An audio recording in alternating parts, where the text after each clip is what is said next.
Welcome to Stuck in My Mind podcast, the show where we dive into the mind of a regular guy on his road to self-discovery. You'll hear everyday people just like you share the latest topics, personal stories, and things they've learned along the way. And now, please welcome your host, Wise.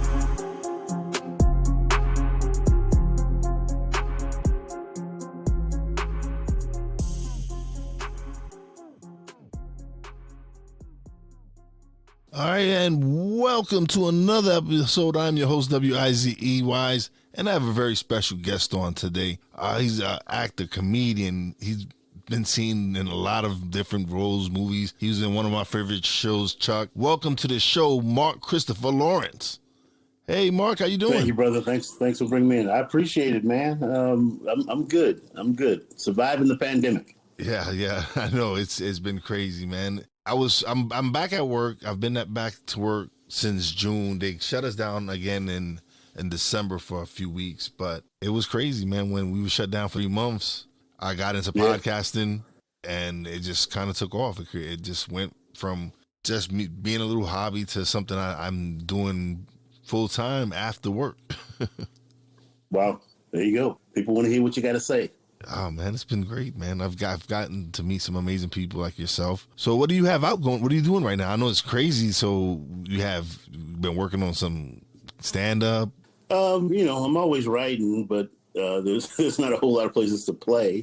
Things are starting to open up. I did a church a couple of weeks ago, and I think I have one coming up at the end of this month. I'm on Tyler Perry's new show, All the Queen's Men, and so I think that will open on BET, premiere on BET Plus sometime this month. They're doing reshoots right now, so okay, yeah, because I know he's got quite a few shows on BET Plus. Yeah, it was interesting working there because it was a complete bubble, man. It was like no outside, nothing. If you left something at home, if they couldn't get it for you, you couldn't have it. It's like nobody could send it to you. Yeah. It's like they want everything to go through their protocol. It's like, that's awesome. So what do you have to, what was it? They kept you at studio, or you stood at the studio? Or? Yes. The studio is an old Army base. Okay. So I stayed in one of the officers' housing, and actually shared that house with another act, Mums. I don't know if you know Mums, Craig. Yes. And he passed. Yeah, last week.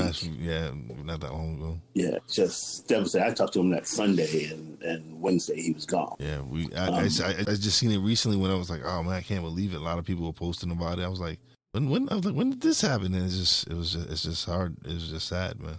Yeah, because he's a good dude, man. We had a lot of conversations because we were up late at night running lives with each other, and really hit it off. It's like he's one of those brothers that you meet and you feel like you've known him your whole life. He was like that. And it was just really cool hanging out with him. We kept in touch after we finished working. We shot back in December. We were there most of December. And what they do is they hire you, and then the next day they send somebody to your house to give you a COVID test.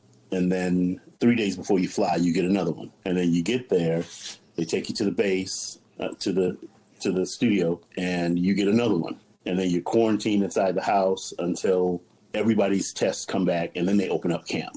And 2 days later, you take another one, and then one every 4 days until you leave. And so I, felt really safe. Yeah. Yeah. No. Yeah. They had it down. They made sure. Yeah. That sounds like that's taking precaution, man. That's definitely taking precaution, making sure everybody's getting tested regularly. And that, I guess that's how it's going to be for a while now. It's like until everyone is either vaccinated or until they say otherwise. But I guess that would be the new norm for now. Yeah. So a friend of mine I said, now whenever I look at a Q-tip, my nose just automatically goes. Yeah, I had to take because I flew out to Puerto Rico in December, and it was required for you to have the test done in order for you to not have to quarantine in Puerto Rico for 14 days. So I had taken the test a day or two before I flew out. And when I got there Sunday, but Monday I had already got my results. So I was able to send them my results, and I didn't have to quarantine the 14 days I was down there. So nice. Yeah, but I know what you mean. It was not nice. It was, to me, it made me want to sneeze. Other people were saying, oh, it was horrible. I was like, to me, she tickled me so much. I guess the person they had really went a little bit deeper than they were supposed to. And the first time I had one, just inside. Yeah, the one who did me, she did a nice. She stuck it in there, but she didn't like stick it up into my brain. I guess certain people just had it like stuck into their nose teeth. Man, that first one I had, they were all behind my eyeballs. I was like, wow. Yeah, like I took my mom took it, and she almost sneezed, and that's how I felt. I felt like I was ready to sneeze when she was doing it, and then everybody's like, "Oh no, man, it hurt my brain," and I was like, "Damn, she must have really shoved it in there and just try to scatter your brain or something." I had one where they did my throat, and they put the swab back in there, and literally for the next week I was going. It was too rough. It's like you're trying to get that scratch it. You're trying to scratch it with that. Yeah. I was like, I'm not doing the throat thing no more. No, I'll stay with the nose. I'd say stay with the nose for now. But I honestly actually took my first shot on Tuesday, and April 27th, I'm scheduled for my second shot. Get your next one. Okay. Did you get the Pfizer or the Moderna?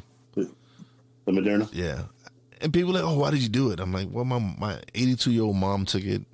Right. I'm like, yeah, my mom's 82. She'll be 82 this month. Yeah, so she was like, she said she wanted to take it. Me and my sister, we didn't fight her on it. She wanted to take it, and like we support her. We support her decision. So, and I'm like, my 82-year-old mother took it. I might as well just take it as well. And I suffer from sleep apnea and difficulty breathing sometimes, so I'm at high risk for it. So not, and people are like, oh, but if you haven't gotten sick yet, well, because that's also because I take precaution. Right, I wear my mask wherever I'm at. When I get home, I get undressed, hopped in the shower, my clothes gets separated. I take precautions. When I'm at work, I'm always sanitizing my hands. I'm really not. Man, my hands are so dry. They're so dry.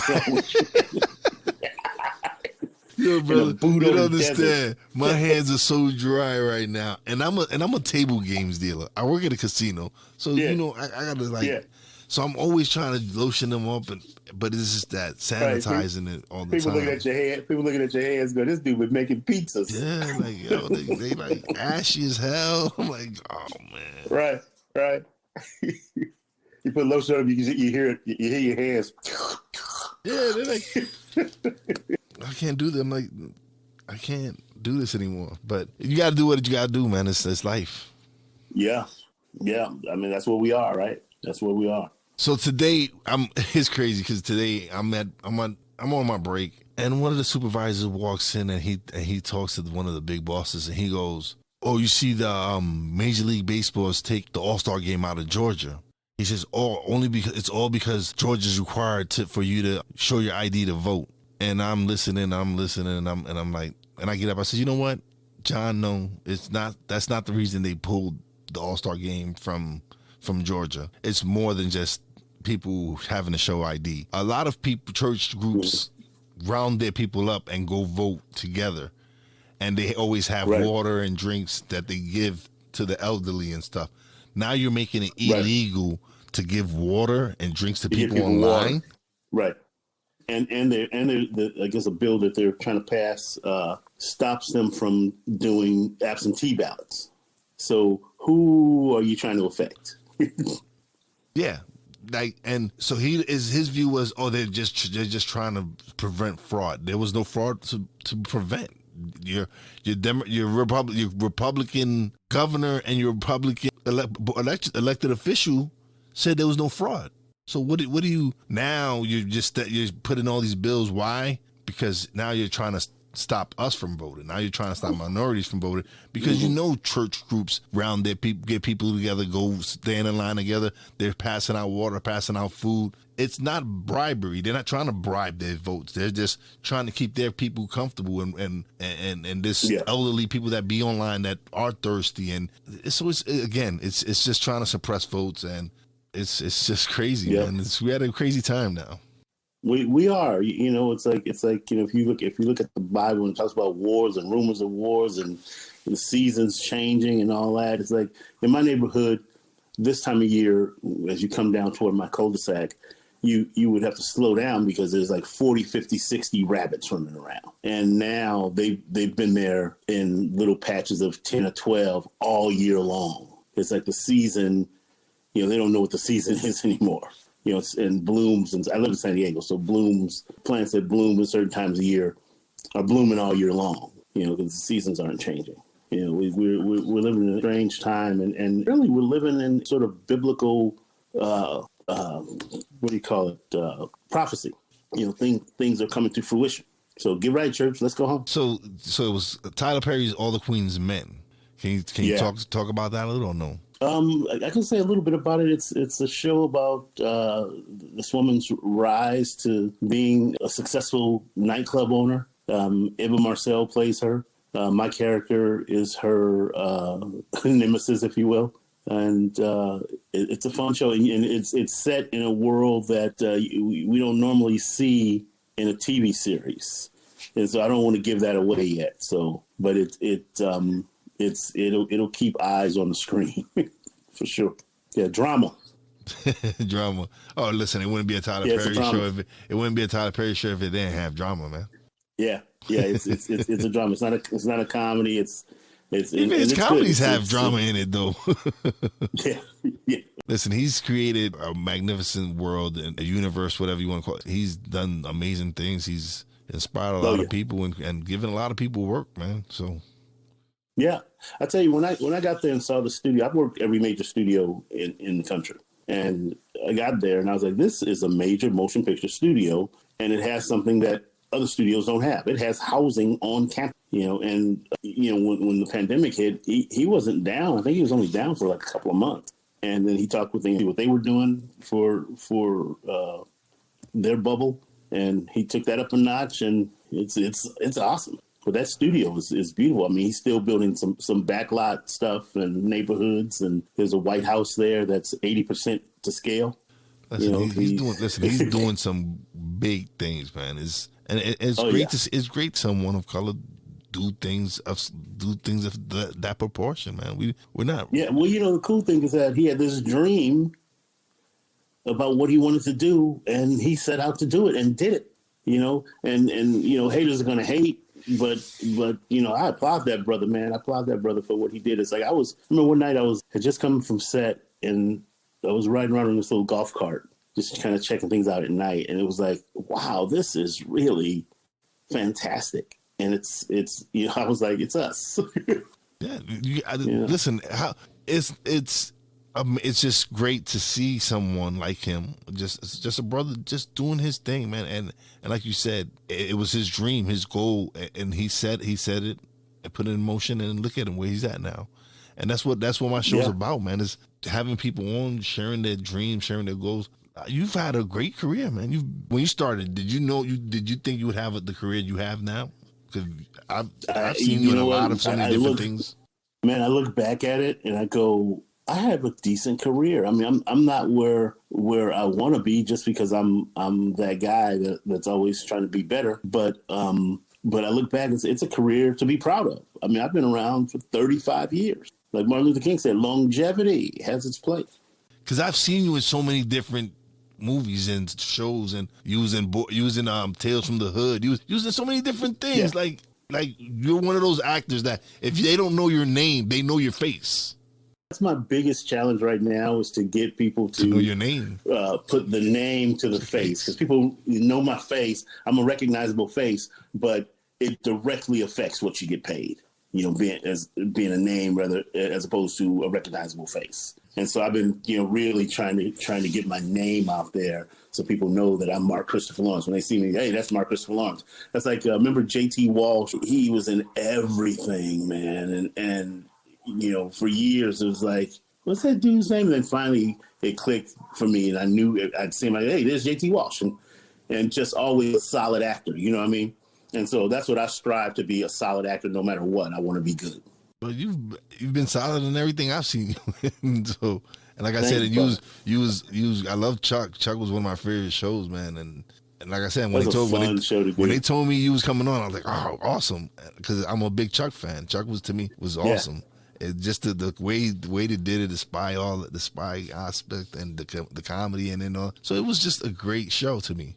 Yeah, it was a lot of fun to do. We had a large cast. I mean, it was 10 of them. Everybody got along. It was really a fun place to work. I was sad to see it stop. They always cut the good shows short. Give some of these bad shows like 15-year. Yeah, right. But NBC never really wanted the show. NBC, they were licensing the show from Warner Brothers, and every year they would wait to see if they picked up any of their stuff before they gave us a pickup. And so we lost writers every season because of it, because we wouldn't get a pickup right away. And then we get a pickup. And, toward the end, the only writers that were there from the beginning was Chris Fedak, one of the creators, and one other writer who was there from the beginning. It's when you start losing people, just a lot of the creativity from the shows just starts missing. Yeah. I honestly think that first season, when the writer's strike happened and we didn't do the back nine, and when we came back second season, NBC didn't put us on in our time slot. They put Heroes on, played all 22 episodes, and then put us on. And we lost a lot of our following when that happened. People thought we were canceled, and they didn't come back. We were beating everybody except Monday Night Football and Dancing with the Stars, and that's saying something. And Monday Night Football would go off and we pick up another million viewers. So it was a good show, and it's still playing on Amazon Prime, and it's good. People like it. Like I said, it was one of my favorite shows, man.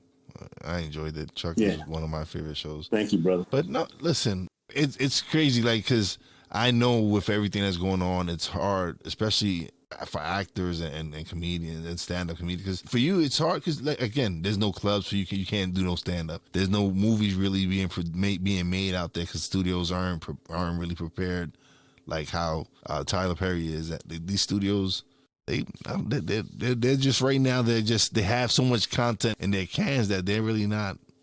They can really wait to release and drop whenever they want. Yeah, things are starting to open up now.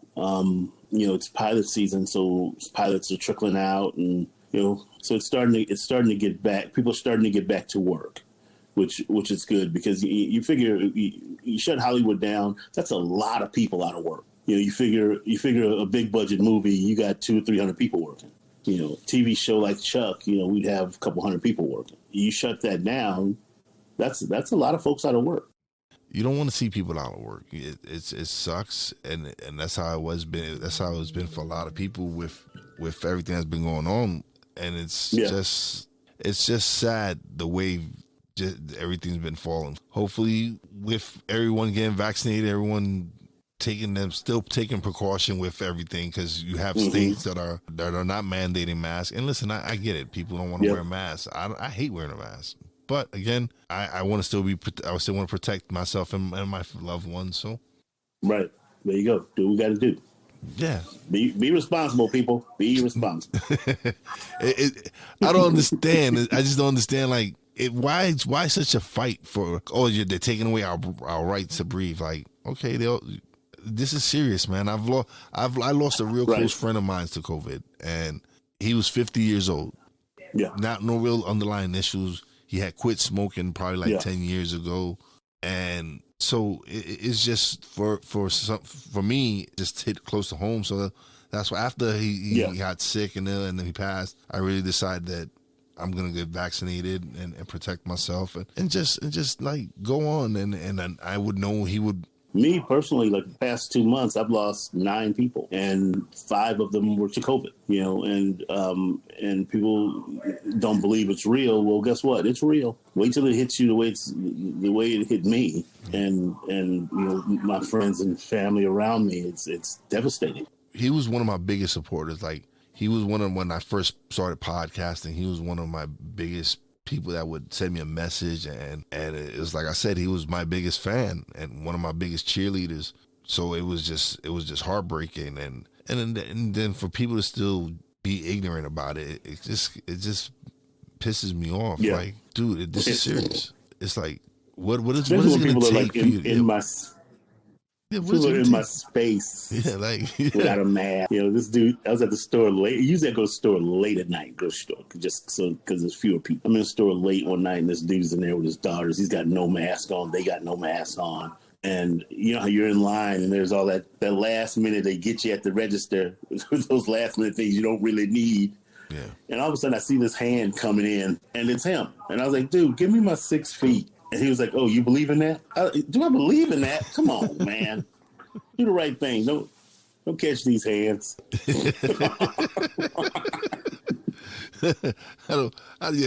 I try, like like you said, for me, I like to go into the market and I like to be in and out. I don't like to be around people. And again, it's just me being taken. I work in a casino, for God's sake. So I'm like, I still, when I come home, I have my grandson here.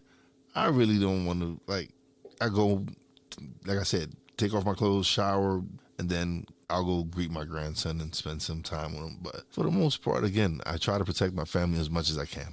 Yeah. Good.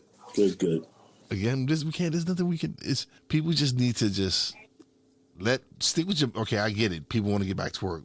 Lift some sanctions. Let these businesses open up. But still, let people wear masks. Don't, like with Texas, when they lifted the mask ban, now you made it difficult for businesses to really tell these people, like, hey, you can't be in here without a mask. Or Right.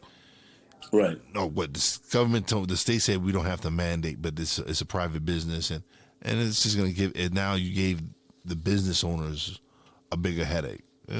But I appreciate you being on the show, brother, man. It's been great. I appreciate you having me, man. I it's like it was beautiful. It's beautiful Easter weekend. You know, me and my sister. I'm at my sister's house right now. We went out for a walk this morning, and not a cloud in the sky. It's like, you know, what a beautiful day. And because for months I was just sitting around.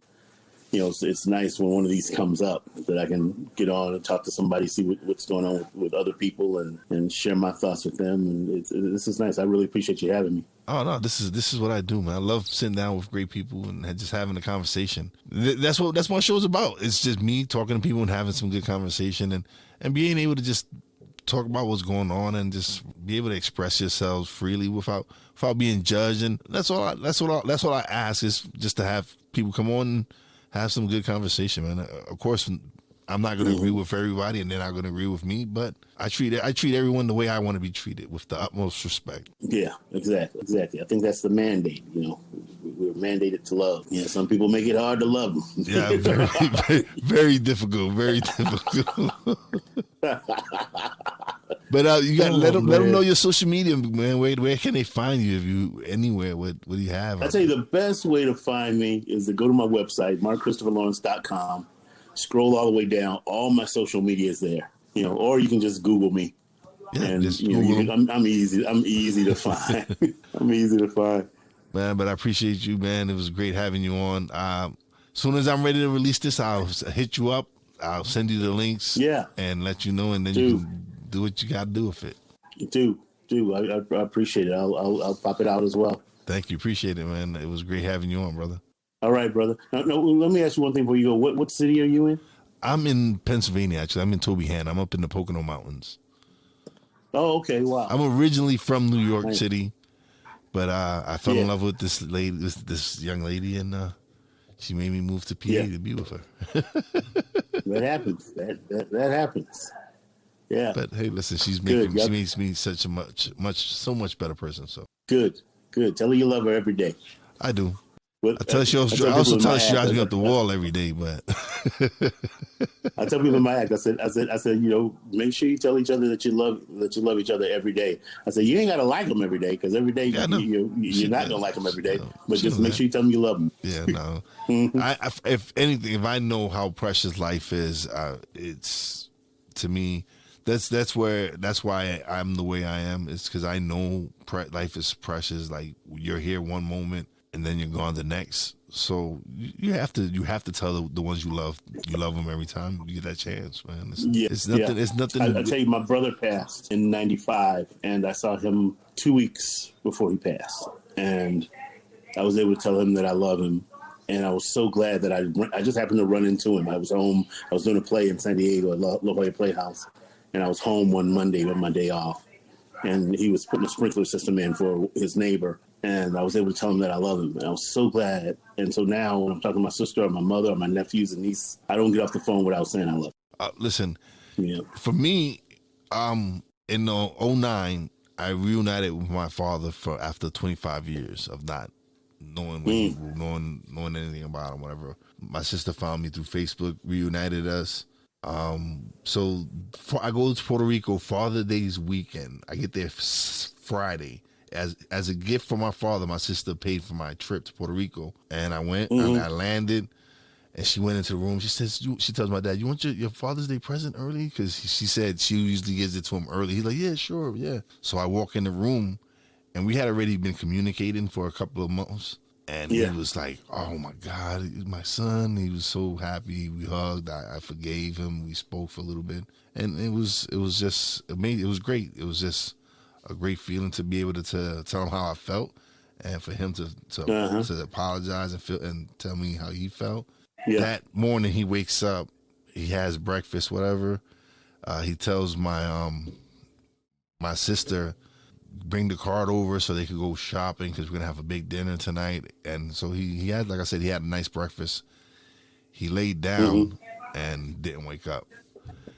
So it was, I guess it was his way of just being able to say bye to me, because he was battling diabetes and he was sick all the time. And when, I guess, one of his last wishes was to be able to see me and be able to fix whatever was the issue between us. And again, I got to say I love him and I forgive him. And when you get closure like that, it's kind of good. It's good for the soul, man. It's just, you get the opportunity to just be able to, like, because for so many years I was angry with him. I was upset. I held so much against him. So for be able to just close that chapter and be able to try to work on building something new and reuniting with my sister and meeting my little brother for the first time, it was just amazing. It was just shows you, like, to be able to tell someone you love them and they're gone the next day. You just cherish every moment you have with everyone you love. Yeah, exactly. But thank you for sharing your story with me, man. Like I said, I appreciate it, man. And it was great having you on. And anytime you want to come on, shoot me a message whenever you got anything, like you want to come on and promote anything, send me an email, and we definitely have you on. And when you come on and you promote what you got to promote. Thank you so much. I got your email. I'll make sure I flag it so it's always easy to get to. All right, appreciate it, man. Thank you. All right, stay happy and healthy and safe, bro. I will. Thank you, brother. Be safe out there. All right. Bye. Take care. Peace out. Once again, thanks to Mark Christopher Lawrence for stopping by. And now it's time for shout-outs. Big shout-out to Steve Joyner for definitely setting up a great interview. Appreciate it, brother. Big shout-out to my homie, Chrissy Richards from Cypher Knowledge with Chrissy. Big shout-out to the Real Wise fam, King Sage, Poppy J, Brandy J. Big shout-out to the boss lady, Fina. Love you, baby. And as always, a big shout-out to all the essential workers out there. God bless you. Be safe. You know how your boy Wise does it. Peace out. Thanks for listening. Listen on iTunes, Podbean, Spotify, and TuneIn. Find us on social media on Twitter at @wise_b_blunt, Instagram at @wise_b_blunt, and a Facebook fan page, www.facebook.com/wise76. Check back soon for new episodes. Until next time, peace out.